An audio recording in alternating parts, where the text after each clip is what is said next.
We both did the chair adjust. I always do the chair adjust. Something to do.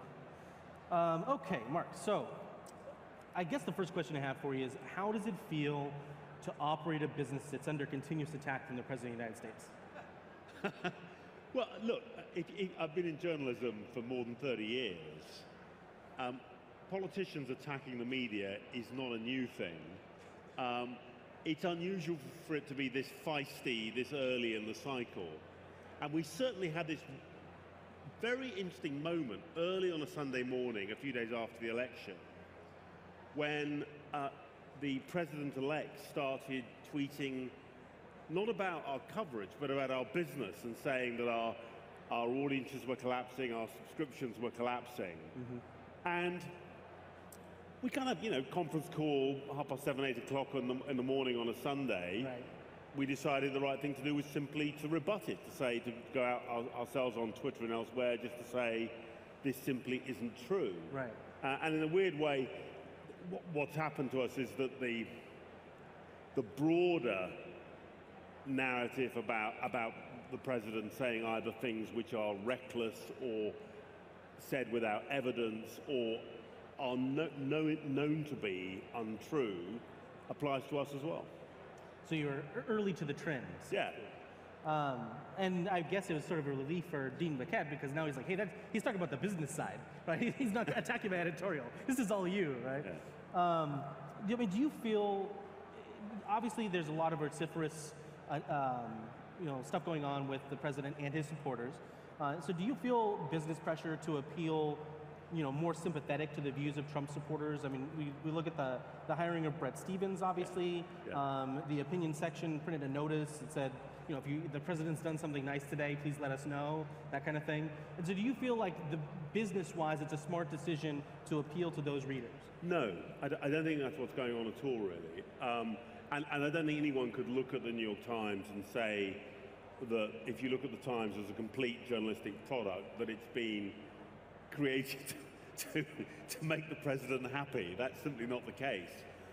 What is true is that James Bennett, my colleague who's the editorial page editor in charge of editorials and opinion and so on, James is on a mission to broaden the range of opinions that are available to users of the Times.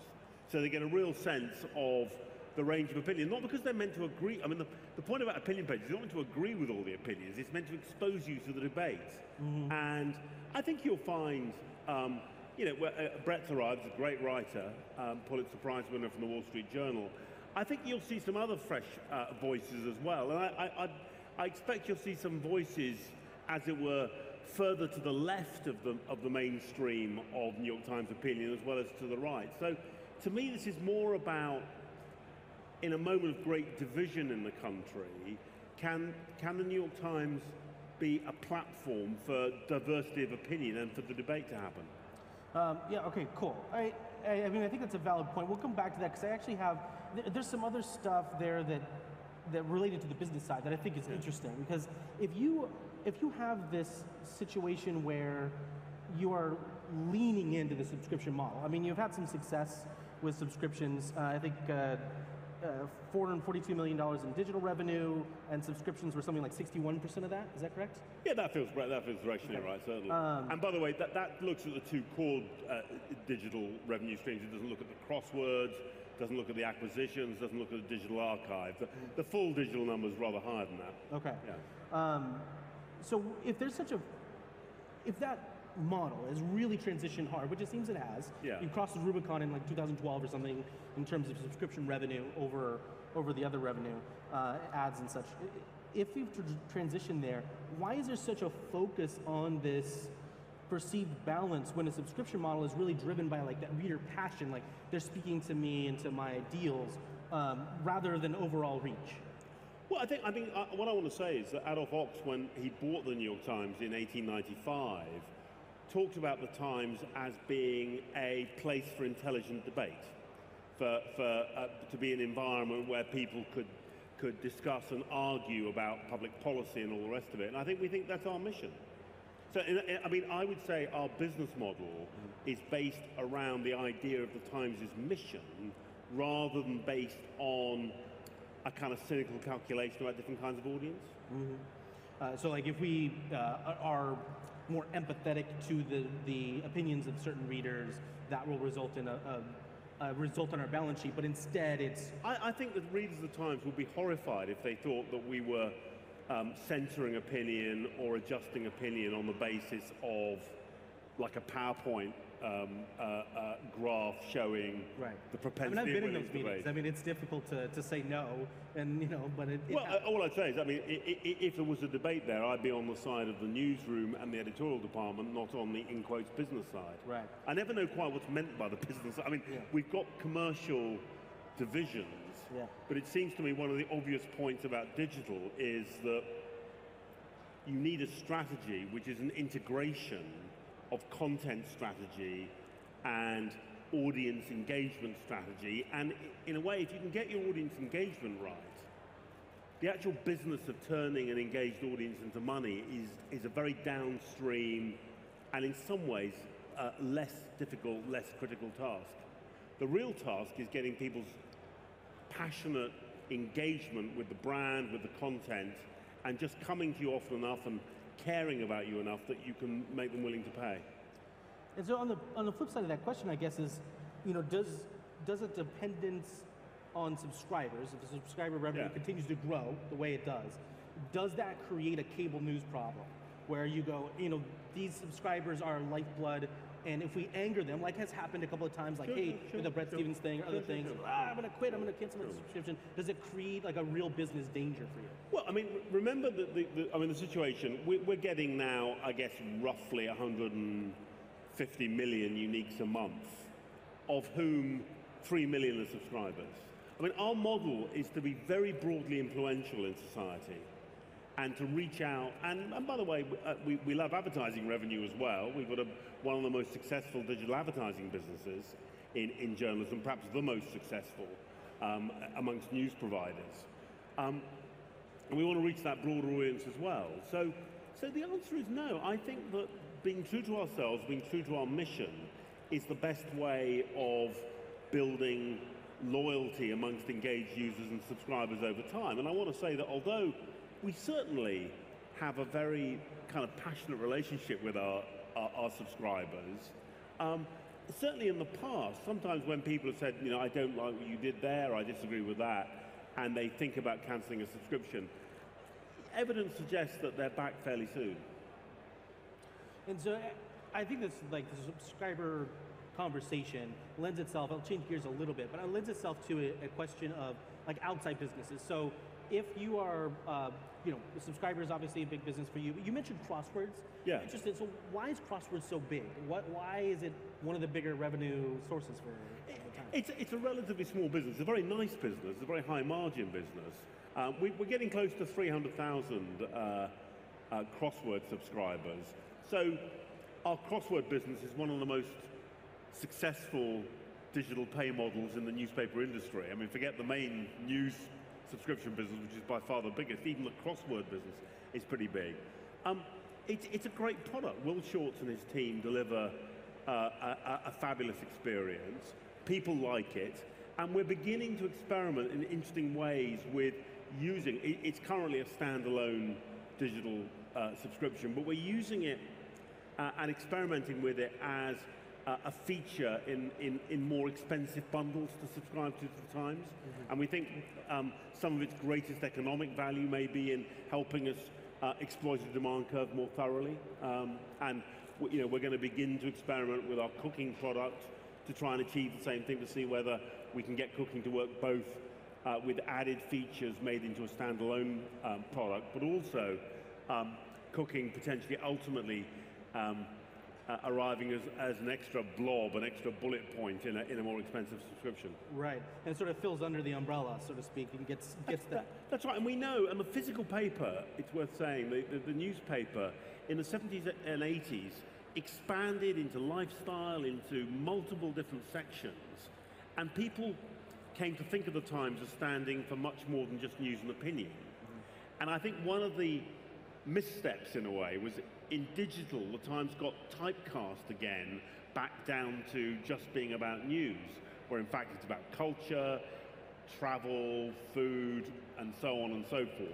So we're trying to re-expand that idea of a media provider who can help you get the most out of many, many aspects of your life, as well as giving you the best journalism in the world and the richest range of opinion. I'm curious, I mean, this model of saying, hey, we have these different pillars that are interesting, maybe we can package them in a way that are attractive to people. Do you think this kind of model would work for, you know, local news orgs? I mean, like my local paper just fired 8 people. It's the Fresno Bee, it's a plug. That's a McClatchy paper, obviously. But you know, there's people getting laid off everywhere, and they're trying to sort out how to balance out these business models. Do you think that breaking apart these local interest, popular products is a thing that could work for local news as well? Potentially, but with this, I think, quite important caveat, which is it only works if you deliver good content. And you can't deliver good content. I mean, there's some data-driven journalism, some aggregation is possible algorithmically, but essentially, high-quality content involves employing great journalists. We've kept our newsroom as large as it was 20 years ago. It's 1,400 people, give or take, in our newsroom, because we believe that the basis of everything is high-quality content with the best journalists in the world. And the trouble that many newspapers, both local and metro newspapers, have got is they've already attrited their newsroom. There's not much journalistic strength there. Now when they start thinking about models which depend on these things, on verticals and on willingness to pay, they haven't got the underlying resource of people. I mean, the way I think about my job is, how can we essentially keep the strength of journalism we've got, but figure out ways of building a sufficiently large overall audience, an engaged audience, to make a great business out of it? I mean, how do you think about doing business like that engagement, grabbing the people at the story level versus like at the section level or at the paper level? So not just stories. I mean, you'll see if you look at our mobile app. You know, this morning you'll find the morning briefing. You'll find slideshows. You'll find you know, service journalism features, as well as classic stories. I think in a way, one of the things that we want to try and do is to get away from the idea that news is like atomic stories, and think of it as a relationship with a user where you're trying to find touch points in their lives, moments in the day or week when they're interested in what they should cook, or what should they go out and see at the movies, or literally what's happened while they've been asleep, what's the news agenda for the day. So we're trying to pivot away from the idea that people want a list of individual stories. That's very susceptible to being sliced and diced by other people, by the way, or experienced kind of randomly on social media. And instead, try and build a habituating, relationship-based experience. And as a part of that, as a part of this, like, you know, finding those things where somebody's like, oh, I have free time, or I want to cook, or whatever. It seems like podcasts are something you're, you know, pushing more into, and that is not, oh, I have to cook. It's, oh, I have some free time, or I'm doing things with my hands, but not necessarily my brain. So I have something to listen to. So what are you exploring in podcasts? Like, is that a successful business for you yet? No, very much so. We launched a few weeks ago The Daily, and it's now, this is every morning a podcast, Michael Barbaro, doing essentially pieces, features, and interviews about two of the big stories of the day. We've had a wonderful partnership with BMW on this project. I think we promised BMW something like 750 downloads. We think it's going to hit 100 million downloads this year.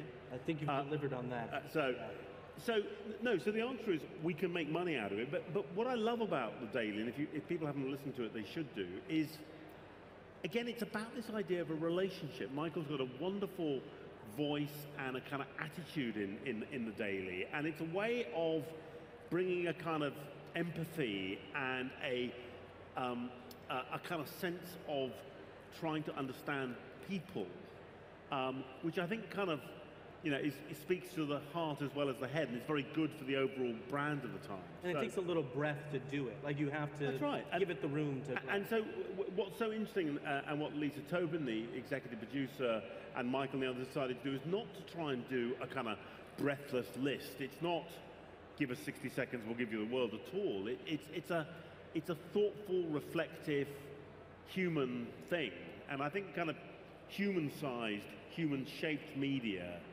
I think given the kind of slightly monstrous world that's been created of, aggregated news on Google Media and stuff being ripped off and fake news and God knows what, having people and things you can trust and lose yourself in is really important. Do you foresee a natural end to the print edition?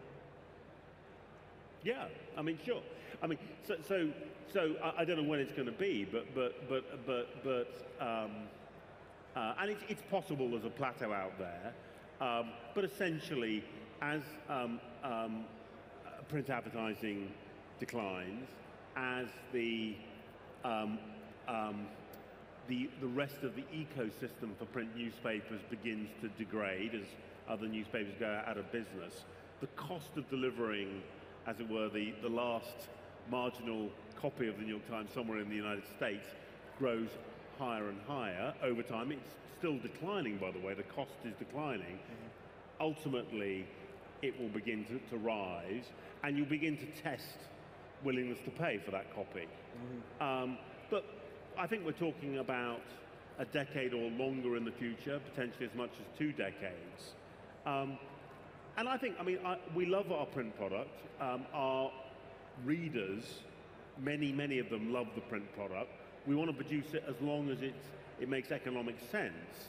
But we're also very clear, we are building a business which will be a successful business without selling a single physical copy of the New York Times. So we're building the new ship, the digital ship, is designed and is being built to be a successful business on its own. And at the moment, we're making very good progress on that. So that digital business, do you think it can survive without display advertising? Could you go fully into the Time Studio doing that kind of? Well, I mean, advertising is morphing for us into marketing solutions, into our broad range of services and solutions to help clients with their marketing needs.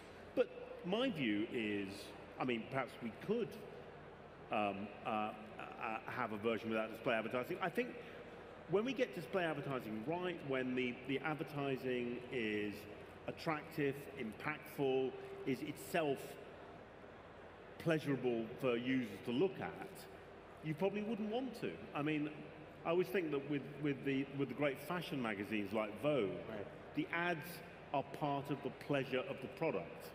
And I think we should aspire to have advertising experiences which our consumers would complain if we took them away. Right, so not Shoot the Crazy Frog or whatever, something that actually fits in with the theme of the Yeah, that's right. And already, we've got a very, very low loading of ads, and that's been a matter of choice and design aesthetic right from the start.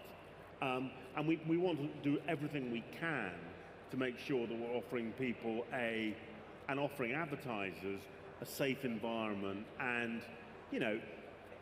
great advertising meeting a great engaged audience. This is just a personal curiosity thing, but are you aware of the workarounds for your paywall? Of course, yeah. Yeah. So that you turn on private browsing, you can look at it, or copy a URL, that kind of thing. Sure. Do you allow those sort of like as a pressure release valve? So there's a kind of constant tactical exploration of the porosity, if you like, of the pay model. We've taken a view that we shouldn't have as hard a model as, let's say, the FT or the Wall Street Journal. We like the fact we've got 147 million uniques who are not subscribers. Those people, by the way, the kind of first generation digital libertarians who objected to pay models on moral principle. Right. As you said, if somebody wants to look at a lot of Times journalism without paying, they can do that. Right.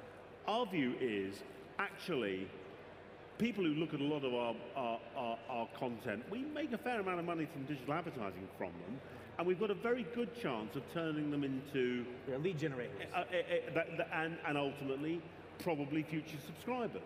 And so we tweak the model, and the direction of policy is slowly to tighten the model, but we're in no hurry, and we think that the geometry of our model, its porosity, is more efficient at generating digital revenue than any other model we know about.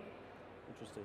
And one last question. Does anybody at the New York Times follow tech reporter Mike Isaac on Twitter? Because you should really check that out. It's a problem. But other than that, we're good. Thank you so much. Very good. Mike. Thank you. Right. Thank you. Thank you. Thank you, sir.